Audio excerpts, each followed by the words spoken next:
আজ আমরা মনে করি দুনিয়া মানে হলো রং তামাশার জায়গা। কোনদিন কি ভেবে দেখেছি কে আমাদেরকে দুনিয়াতে পাঠাইলো, কেন পাঠাইলো, কোন উদ্দেশ্যে পাঠাইলো? আল্লাহ তাআলা বলেন, আফা হাসিবতুম আন্নামা খলাকনাকুম আবাসাও ওয়া আন্নাকুম ইলাইনা লা তুরজাউন। আল্লাহ তাআলা আমাদেরকে উদ্দেশ্য করে বলেন, আফা হাসিবতুম আন্নামা খলাকনাকুম আবাসা, তোমরা কি ভেবেছো, তোমরা কি ধারণা করেছো আমি তোমাদেরকে অনর্থক সৃষ্টি করেছি? ওয়া আন্নাকুম ইলাইনা লা তুরজাউন, তোমরা কি আমার কাছে ফিরে আসবা না? তোমরা কি মনে করেছো আমার কাছে ফিরে আসতে হবে না? ও মুসলমান ভাইরা রে আমার, আল্লাহ তাআলা দুনিয়ার মধ্যে কোনো কিছুই অনর্থক সৃষ্টি করে নাই। আল্লাহ তাআলা বলেন, ওয়ামা খলাকনাস সামাআ ওয়াল আরদা ওয়ামা বাইনাহুমা বাতিলা, আসমান এবং জমিনের মাঝে যা কিছু আছে আমি কোনো কিছুই অনর্থক সৃষ্টি করি নাই। তাহলে প্রশ্ন আসে, আল্লাহ তাআলা তাহলে মানুষকে কেন সৃষ্টি করলেন?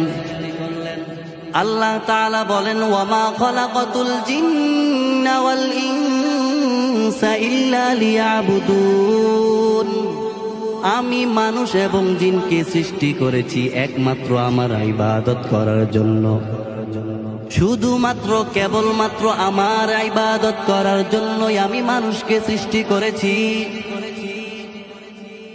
এখন প্রশ্ন থেকে যায়, এখন আমাদের প্রশ্ন আসতে পারে, আল্লাহ তাআলা যদি শুধুমাত্র কেবলমাত্রই আমাদেরকে সৃষ্টি করে থাকেন ইবাদত করার জন্য, তাহলে আমাদের প্রশ্ন আসে, আমরা কাজকর্ম করব কখন?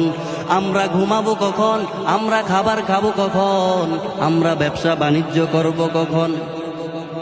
মুসলমান ভাইরা রে আমার, আমরা জানি নামাজ পড়া ইবাদত, রোজা রাখা ইবাদত, হজ করা ইবাদত, যাকাত দেওয়া ইবাদত, তাসবিহ পড়া ইবাদত, পর্দা করা ইবাদত, জিকির করা ইবাদত। ঠিক তেমনি ভাবে মুমিন বান্দার জন্য খাবার খাওয়াটাও ইবাদত। যদি রসুলের সুন্নত তরিকায় হয়, মুমিন বান্দার জন্য ঘুমানোটাও ইবাদত।